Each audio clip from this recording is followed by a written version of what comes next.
It's the best part of my day. Yep, it's Talking Pints. And tonight, I'm joined by Bill Browder. Bill, welcome to GBNews. Welcome to Talking Pints. Now, American-born, you become a hugely successful money manager, a wealthy man, but that's not why you're here at all. You're an American, but you're now a Brit. You're carrying a British passport. And we rather like rebels on Talking Pints. We like people who, stand up and make their own views in the world known. And your family background is really quite extraordinary. Yes. And maybe not. My grandfather probably wouldn't be so welcome here. He was the head of the American Communist Party for in between 1932 and 1945. Ran for president. Did he? He ran for president on the communist ticket against Roosevelt in 1936 and 1940. Then got put in jail by Roosevelt, 41, pardoned in 42, and then kicked out of the Communist Party in 1945 for being too much of a capitalist, and then persecuted viciously in the 1950s for his communist background. So that's my family legacy. And were the whole family communists, or was it just him? Well, it's kind of one of those things where, maybe not so extreme, but my father was a professor. I think all professors sort of veer to the left. Well, not all, but most. And so my big rebellion in my teenage years was to put on a suit and tie and become a capitalist. And it was a great rebellion in my family. So they So where did you go? Wall Street or? Well, I went to Stanford Business School. Yes. And graduated Stanford Business School the year that the Berlin Wall came down. Mm-hmm. And which was 1989. Yep. And I had this epiphany, which was that if my grandfather was the biggest communist in America and the Berlin Wall has just come down, I'm going to try to become the biggest capitalist in Eastern Europe. And so I moved to London, and then I moved to Moscow in 1996, and I set up an investment fund, which grew to become the largest investment fund in the country with $4.5 billion of assets under management. Yep. And it was all smooth sailing and, up and up and up and, real good stuff. Because we kind of thought after the Berlin Wall had come down that Russia was now in some way a relatively enlightened country. Well, and that's kind of why I went there. I kind of went there thinking it's not enlightened, but it's going to get enlightened. Okay. And then I discovered that just about every company I invested in, I was investing in big companies like Gazprom, which is the natural gas company, and various other big companies. The ones who sell lots to Germany these days. Lots, through this pipeline and so on. Yeah. They were all being robbed blind by either corrupt officials or oligarchs. And so even though I was the largest foreign investor in the country and I owned shares of these companies, I didn't really own a share of anything because all the money was being stolen out the back door.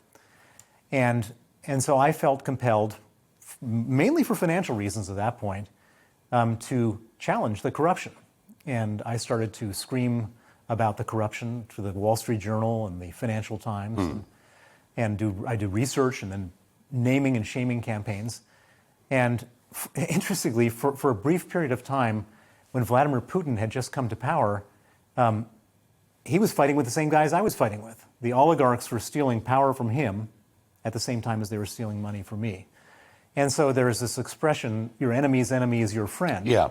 And so for a brief period of time, Vladimir Putin stepped in, and every time I would raise hell about these bad guys, he would come down like a ton of bricks on them because he was fighting with the same guys I was fighting. Is that why you stuck it out there? Well, I didn't always stick it out there. No. But through this period, you decided, okay, I'm not, because you could have just cut and run. I could have cut and run, but what happened was I started to expose corruption. Putin got involved. And every time he would come down on one of these guys, the share price would go up. And so I was like, wow, what a great guy. turned out it wasn't so great. And so what happened was that after about 4 years of this, in 2003, he decided he was going to win his war with the oligarchs. And he arrested the richest oligarch in the country, a guy named Mikhail Khodorkovsky, who was the owner of an oil company called Yukos. He arrests him off his private jet in Siberia, puts him on trial, puts him in a cage, and allows the television cameras to film the richest man in Russia sitting in a cage. Now imagine you're the 17th richest guy in Russia. You see a guy far more powerful and smarter than you sitting in a cage. What's your natural reaction. You don't want to sit in that cage. You're going to be pretty nervous, yeah. So they all went to Putin and said, "What do we, sir, what do we have to do to not sit in the cage?" Putin said, "Real simple, 50%." Really? Not 50% for the Russian government or 50% for the presidential administration of Russia, 50% for Vladimir Putin. Are you seriously saying that Putin was taking these sums of money? Absolutely. Absolutely. And it's now... But these were vast companies. They were aluminium companies, they were gas companies, they were nickel companies. So I would say that 95% of the time, if you see an oligarch, a Russian oligarch, who's supposed to be worth $15 billion, he's only worth $7.5 because he's holding the stuff for Putin. So Well, it's an extraordinary claim, Bill, it really is. But why did he turn against you? So I continued to expose corruption, but instead of going against his enemies... You went against him. He was now a 50% shareholder in all this stuff, and so he had to figure out what do we do with this guy, this foreigner who's doing all this hell raising. And they had three choices. They could either kill me, put me in prison, or deport me. And I was flying back to Russia from London. I had been living there for 10 years. And November 13, 2005, so this was a while ago, I arrive at Sheremetyevo Airport in the VIP lounge. They stop me at the lounge. And I'd been through this thing like 250 times before. They hold me overnight in the detention area, and then they deport me the next day and declare me a threat to national security of Russia. And at this point, it was like, I mean, I was lucky they didn't kill me or put me in jail. I mean, and Putin wasn't so brazen as he is right now. If this had been right now, I'd be a dead man. I wouldn't be sitting here. And so they deport you, but you've still got considerable investments and assets in the country. And so I say to myself, okay, it's not very nice to be deported, but this is when the Russians turn on you, they don't tend to do so mildly. They do so with extreme prejudice. And so I say, how can they get me further? They can arrest my people, or they could seize the assets. And so I evacuate all of my people, all the people that work for me, and their dependents, get them all over here to London. I then quickly and quietly sell every last share I have in Russia. And I get all the people out and all the money out, and I'm thinking, that was kind of scary. Yeah. Maybe I'll write a book about it someday, which I did, but that's another story. And I thought that was the end of the story. And the only thing I kept was I kept the office in Moscow. I kept paying the rent, hoping that maybe the storm would blow over and I could go back there one day. And about 18 months after I was expelled from Russia, I get a frantic call from the secretary in the Moscow office saying that there's 25 police officers raiding the office. And then I call my lawyer about it in Moscow, and he says 25 more officers raiding my office looking for your documents. So 50 officers raiding our offices, looking for my documents.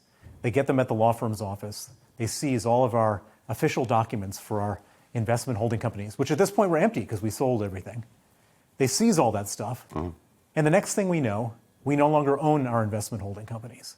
The documents seized by the police were used to steal our empty investment holding companies. At this point, I hire a young lawyer named Sergei Magnitsky to investigate. And I ask Sergei to figure out what's going on and stop it. Sergei goes out, does an investigation, comes back, and says there were two parts of the scam. They wanted to steal all of your money, which they didn't do. But he said when you were selling everything, you had a big profit. You had $1 billion profit. You paid $230 million of capital gains tax.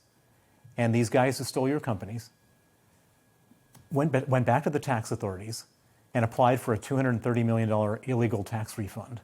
They did it 2 days before Christmas, 2007, and it was approved and paid out the next day. Good Lord. The largest tax refund in the history of Russia. Corrupt as hell at every level. At every level. And so we thought, okay, Putin is a nationalist. Everyone says he's a nationalist and a Russian patriot. Surely he wouldn't allow his own people to be stealing this stuff. Maybe they're allowed to steal foreigners' money, but not not their own money. So we write criminal complaints. I go on TV and radio, and Sergei testifies against the officials. And instead of arresting the people who stole the $230 million, they arrest Sergei. They put him in jail. They torture him for 358 days, and then they killed him on November 16, 2009, at the age of 37. Shocking story. Shocking story. And it became a big international story. And in fact, it even finished up, didn't it, with Donald Trump and Vladimir Putin discussing this very case at the big Helsinki summit. Has there been any sense of reparation from the Putin regime or apology for what happened? No, Putin circled the wagons. He personally got involved in the cover-up. He declared everybody innocent on the Russian side. And we couldn't get justice in Russia, so we said, how do we get justice outside of Russia? And we came up with an idea, which is they killed Sergei Magnitsky for money, for $230 million. Yeah. And they don't keep that money in Russia, they keep that money in the West. So we said, how do we get Western governments to freeze that money and to stop them from traveling to the West? And that became known as the Magnitsky Act. Yes. The United States passed the Magnitsky Act Yes. in 2012. Canada passed it in 2017. Britain passed it in 2018. Yeah. The EU passed it in 2020. And now, and Vladimir Putin hates this more than anything because he's a rich guy whose assets can now be frozen. Yeah. Well, I mean, Bill, you have actually achieved something. I know it's shocking that the young lawyer was killed, but you have actually achieved something significant with that act. What do you do now? Do you go on fighting this battle against Putin's regime? Well, there's a lot of other bad guys in the world. The Magnitsky Act applies not just to Russians, Yes. to Chinese. Yes. For example, the Chinese officials involved in the concentration camps for the Uyghurs, they've been sanctioned, not just by the United States, but by UK, Canada, EU. There's genocide going on in Myanmar and against the Rohingya. The generals doing that have been sanctioned. And so all of a sudden, in the name of Sergei Magnitsky, we have a tool that can go after bad guys all over the world. And you're not managing other people's money anymore. Is this what you do full time? Yeah, I've gone from a hedge fund manager to a human rights activist. Probably the only time you're ever going to have one sitting in this seat, a person Bill, that did that. I want to say this to you. This has been one of the most sobering talking pints that we've had. But I think in some ways your story is a very inspiring one. You're one man that has actually managed, through your own determination to do the right thing, to change the world in a little way. And that's a very, very good thing. And I thank you very much indeed for coming here and joining us on Talking Pints. Well, what a story. That was Bill Browder. Amazing.